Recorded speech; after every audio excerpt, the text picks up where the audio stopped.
right, newly inaugurated Arkansas governor, rising star in the Republican Party, no stranger to this audience, Sarah Huckabee Sanders delivered an incredibly powerful, what did you think? You like it? Okay. And passionate response to President Biden's disastrous State of the Union Tuesday night. Let's take a look at some of the highlights. Take a look. Let us reaffirm our commitment to a timeless American idea that government exists not to rule the people, but to serve the people. I'm the first woman to lead my state, and he's the first man to surrender his presidency to a woke mob that can't even tell you what a woman is.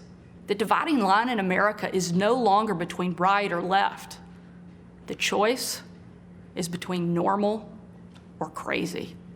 It's time for a new generation of Republican leadership. Republicans believe in an America where strong families thrive in safe communities, where jobs are abundant and paychecks are rising, where the freedom our veterans shed their blood to defend is the birthright of every man, woman, and child.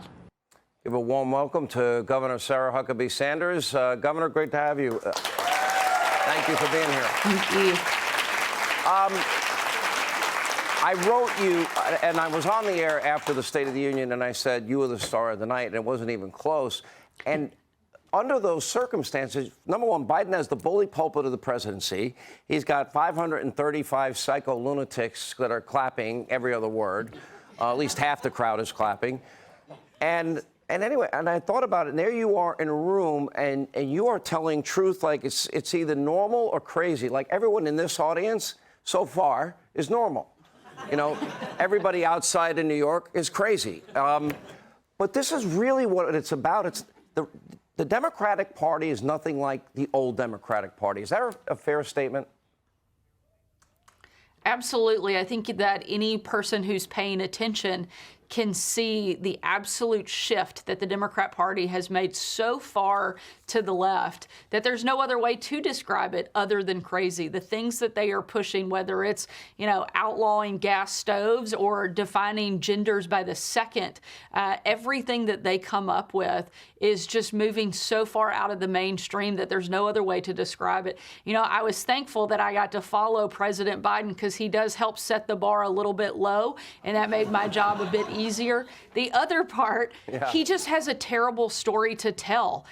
He has been an absolute failure over the last 2 years, and anybody that is paying attention in this country sees those failures every single day when they go to the gas pump, when they go to the grocery store. They are feeling the breakdown of this presidency. And so it was an absolute honor, an incredible opportunity. And I'm thankful to Speaker McCarthy and Leader McConnell for giving me the chance to tell our side of the story and hopefully share the optimistic view and the belief that we have with the Republican Party.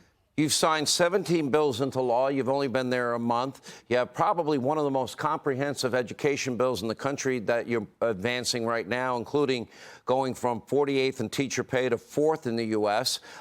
You rescinded all these COVID executive orders. That's a lot to accomplish in 31 days. What else is on the agenda? We did not run and spend 2 years on the campaign trail to take it easy. So we've got our foot on the gas and we're not taking it off anytime soon. I'm proud of the fact that we got rid of some of the COVID mandates that were totally outdated. It's time for not just our state, but frankly, the country to move on and move forward. We have banned things like CRT, Latinx in our state government, and yesterday had the opportunity to launch the most comprehensive conservative education reform anywhere in the country. I'm extremely excited about the fact that we are going to move Arkansas to the top and set the standard for what it can look like across the country. All right, let me ask you about this. So radical left-wing socialist, moron out in California, the governor, Gavin Newsom, he wasted no time going after you, Governor Sanders, as you probably know, and he sent out this tweet attacking you for Arkansas's murder rate, seemingly ignoring the fact that you have been in office, I think as of today, a whopping 31 days. By comparison, when you look at Gavin Newsom's time in public office, His time as San Francisco mayor, lieutenant governor, now governor, Newsom has spent nearly 7,000 days driving California straight into the ground. Crime and homelessness are now through the roof. The drug problem in California out of control. Reports of school children being forced to walk through open-air drug dens. California ranked dead last again in the U-Haul index. Gavin, you are literally chasing people out of your state every day, nearly 1,000 people a day, about 300,000 a year. So, Gavin, I think you ought to be fixing and focused on fixing your disaster that you created instead of lecturing a new governor that has accomplished more in 31 days than you did in 7,000. Do you have any reaction to your friend Gavin? You know, I learned a long time ago, Sean, if the left is attacking you, you're probably doing something right.